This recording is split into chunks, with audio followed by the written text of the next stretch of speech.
Olá pessoal, sejam bem-vindos. Você está agora no canal Seu Carro Não é Lasanha. Para quem não me conhece, meu nome é Eduardo e aqui no nosso canal a gente levanta os pontos positivos dos carros que os outros chamam de lasanha. E hoje nós vamos falar do Hyundai i30, então fique ligado que depois da vinheta já vem um vídeo. E lembre-se, se inscreva no nosso canal, ajude o nosso canal a crescer. Vamos trazer aqui mais notícias, mais carros lasanhas aí que talvez seja um carro que você tenha que você gostaria de ter. Então fica ligado, se inscreve aí, bora pro vídeo. E aí lasanheiros, como vocês estão? Tudo bem? Bom, então vamos lá, né? Vamos começar a falar do i30. O i30 não é um carro tão lasanha quanto a gente pensa, tá? Tem muita gente que torce o nariz quando ouve falar no Hyundai i30. Muito pelo contrário, esse carro foi um carro muito vendido, principalmente nos anos de 2009 até 2012. Então ele tem ótimas características de um bom carro, né? Então hoje a gente vai trazer aqui justamente essas características, tá? Lembrando que a gente vai falar do carro do i30, a primeira geração, tá bom? E o i30 inicialmente foi apresentado como um carro conceito em 2006 no Salão da França. E o principal foco da Hyundai nessa época era o quê? Era bater de frente com o Volkswagen, o Golf, que era o carro mais vendido mundialmente nessa época, e também com Ford Focus, que eram os concorrentes direto, né, do i30. E passado algum tempo o i30 saiu do carro conceito e virou realidade. E em 2009 ele chegou pra gente aqui no Brasil. Nessa época a Hyundai era conhecida pela Tucson, né?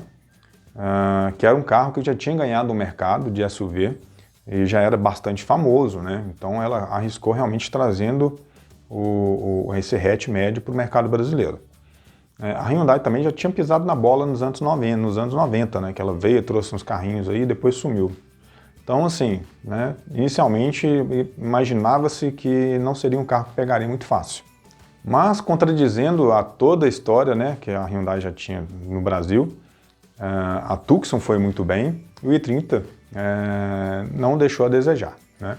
Ele já foi logo um dos mais vendidos no primeiro ano que lançou, tá? E daí em diante, até no final de 2012, realmente ele foi o mais vendido no Brasil em questão de hatch médio. O i30, o bacana dele é que a plataforma, o carro, ele é o mesmo carro mundialmente.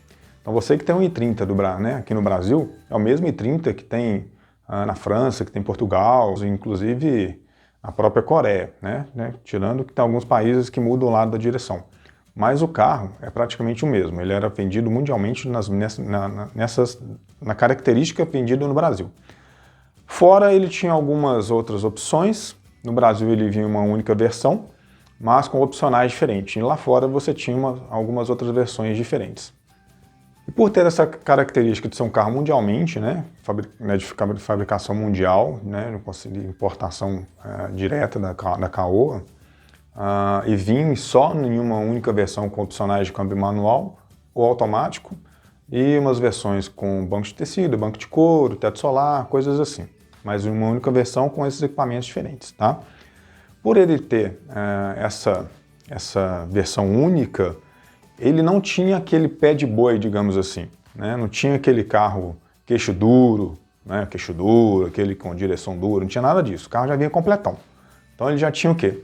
Ele já vinha com direção elétrica, na época ele já vinha com direção elétrica, vidro elétrico, trava elétrica, retrovisor elétrico, o que mais? Regulagem de altura do banco do motorista, regulagem de altura e profundidade da coluna de direção.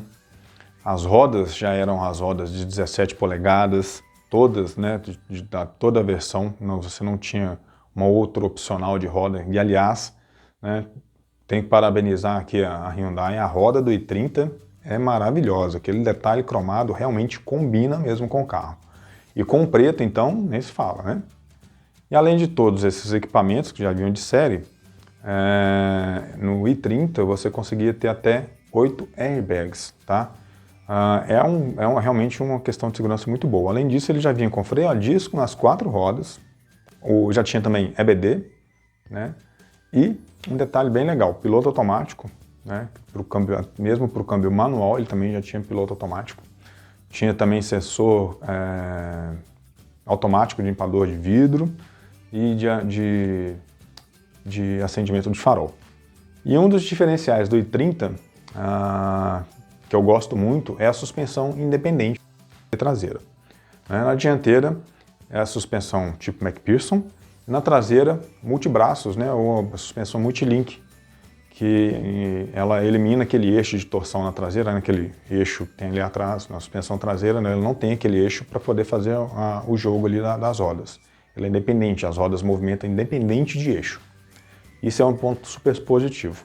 Porém, a suspensão desse carro é um pouco mais rígida. Né? Por quê?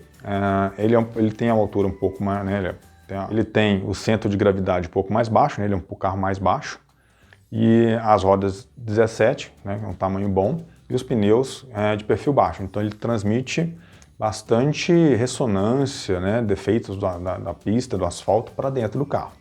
Mas enfim, não é uma coisa que chega a incomodar absolutamente quase nada, tá? Você sente mesmo, mas é uma característica, eu não encaro como um defeito, eu encaro como uma característica. Além disso, é um carro muito bem construído. No teste de desmontagem do carro na 4 rodas, ele foi muito elogiado. E o i30, ele vem, essa primeira geração, ele vem equipado com um motor a gasolina, 2.0, 16 válvulas, o cabeçote é em alumínio, mas o bloco é de ferro, tá? Mas mesmo assim, o cabeçote de alumínio, ele gera 145 cavalos a 19 kg força de torque, em 4.600 rotações, tá? O torque vem em 4.600 rotações. Vem um torque, né, uma rotação um pouquinho mais alta, mas é um motor bem elástico, um carro que anda muito bem, tá? Esse torque em 4.500, 4.600, ele é muito bom no carro mecânico, né? No carro automático, quando eu andei no i30 automático, como o torque vem um pouquinho mais em cima, você sente que ele exige um pouco mais, que acelere um pouco mais para que a troca da marcha seja feita. Por quê?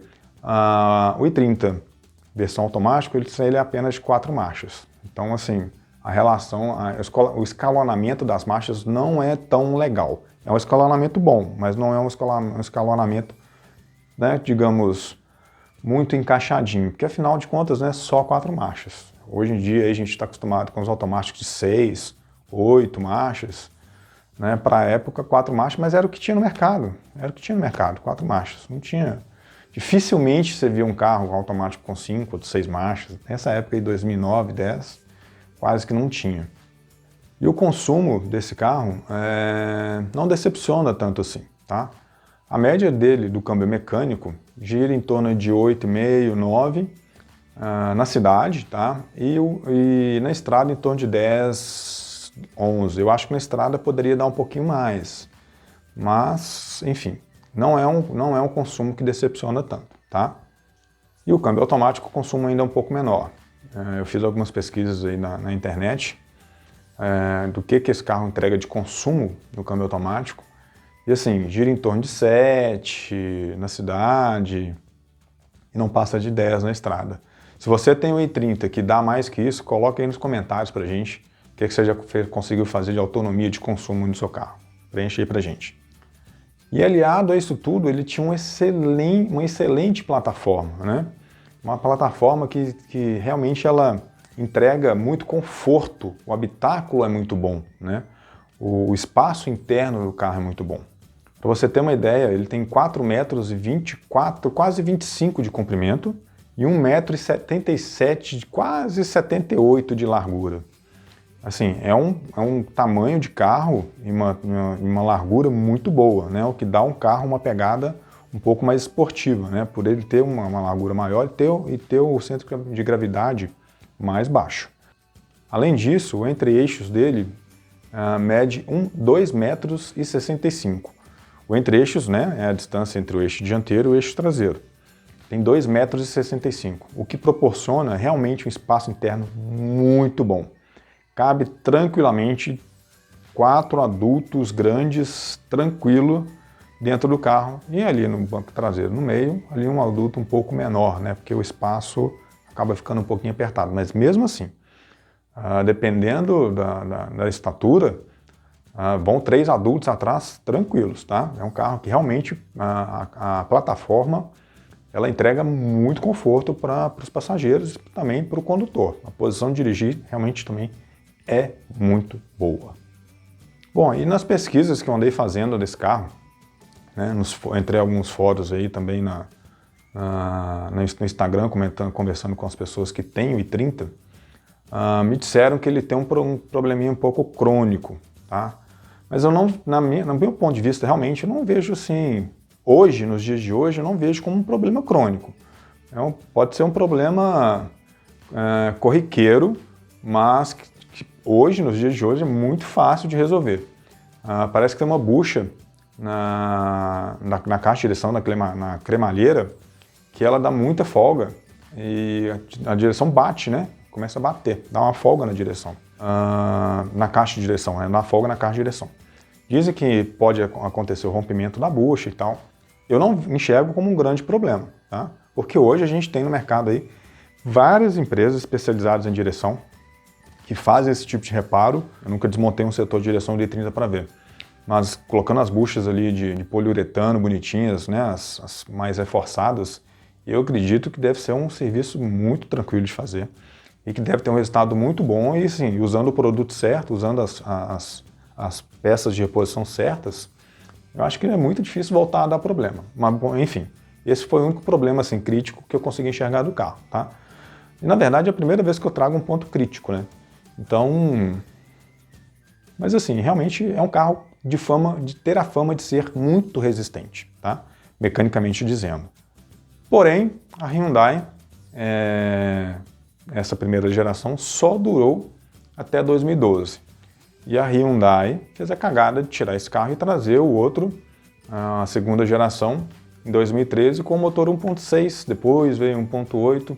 E aí, meu amigo, realmente foi uma cagadinha mesmo, tá? Porque aí o carro parou de vender. Parou, mas parou mesmo. A última geração, que já foi mostrada na Europa, que vai surgir na Europa em 2021, que será apresentada, que será vendida em 2021, porque esse carro só deixou de ser descontinuado aqui, tá? Mas no resto do mundo ele continua sendo vendido tranquilo, tá? Porque no Brasil também os hatches médios perderam espaço, né, galera? Carros tão bacanas, né, como o próprio i30, o Golf está perdendo espaço, o Focus hatch, o que mais que a gente tem de carro? Tantos carros bacanas aí, hatches, estão perdendo espaço. Se você lembrar de mais algum hatch aí, coloca embaixo aí, porque, né, carros tão legais que a galera hoje, o pessoal de hoje, só enxerga SUV, SUV. Cara, tem que tirar isso agora da cabeça de SUV. Gente, SUV é para você que precisa de um carro grande para família, para fazer outras coisas. Não é possível que só se venda SUV. O povo que gosta de SUV é louco. Enfim, a terceira geração da Europa é um carro muito bacana. É um carro que ficou muito legal. Deve estar rolando aí, passando umas fotos para vocês verem. É um carro que ficou muito interessante. Mas com aquelas características, né, daquela frente ali com a carinha de baiacu.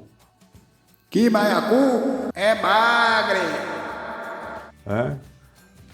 Que não sei se herdou de quem, de onde que a Hyundai inventou essa frente dessa grade aí, feia pra caramba, né? No HB20 ficou ridículo, no i30 tá um pouquinho mais aceitável. Bom, e agora eu vou trazer para vocês, tá? Quanto é que você gastaria de valor em peças, tá, para fazer revisões básicas no seu carro? Lembrando que todas as peças que eu vou passar para vocês aqui eu cotei na internet, tá, galera? Todas são cotadas na internet, mas não tem nenhuma marca ruim. São todas marcas boas, tá? Marcas de renome que você vai procurar, de indicação do seu mecânico, provavelmente vai passar para você comprar, se você for, né, se você tem um carro desse aí. São as marcas que eles vão te passar para comprar na hora de fazer uma revisão, tá bom? Então vamos lá. O kit de revisão do i30, o kit de revisão é o kit básico de padaria que eu chamo. É óleo de motor, filtro de óleo, filtro de ar, tá? Eu encontrei também dentro desse valor com o filtro do ar-condicionado, tá bom? Fica entre R$ 284 e R$ 342, tá ok? As velas do i30 você vai encontrar entre R$ 149 e R$ 196 reais. Bom, esse carro ele é freio a disco nas 4 rodas. Então você tem pastilha de disco na dianteira e pastilha de disco na traseira, tá bom? As pastilhas dianteiras ficam entre 119 e 145 e as pastilhas traseiras ficam entre 121 e 159 reais. Já os discos dianteiros ficam entre 157 e 227 reais.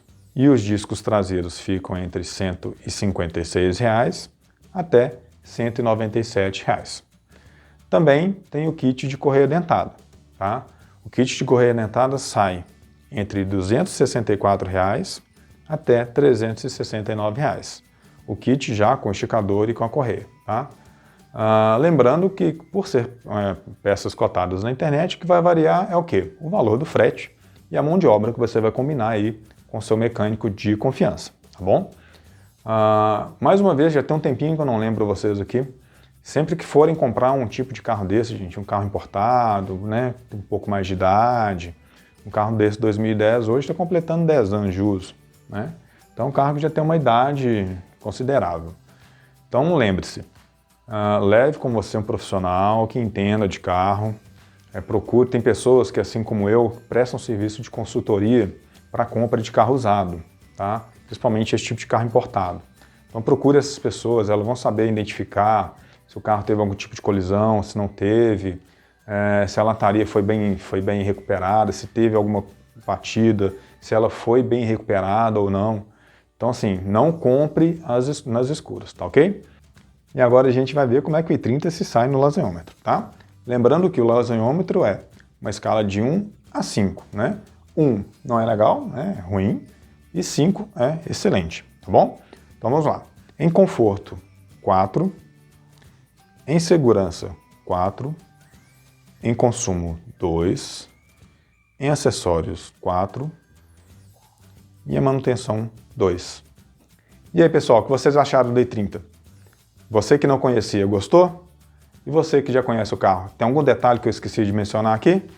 Porque, afinal de contas, eu não tenho uma mega mente, né? O pouco de conhecimento que eu tenho sobre carro, eu tento trazer para vocês de uma forma mais simples, né? Para que todos possam entender, não é verdade? Então, galera, eu quero muito agradecer a vocês, muito obrigado por terem ficado até o final do vídeo. E lembre-se, inscreva no nosso canal para ajudar o nosso canal a crescer. Um outro detalhe é, ative o sininho, que sempre que a gente postar um vídeo novo aqui, vai apitar, né? Vai aparecer a sinalização aí para você. E também comente, compartilhe, né? Se você tem um amigo que tem um i30, ou se está pensando em comprar um i30, compartilhe esse vídeo com ele. Vai que nesse vídeo ele resolve pegar um carrinho legal, não é verdade? Galera, muito obrigado, valeu demais e até a próxima semana. Um abraço para vocês!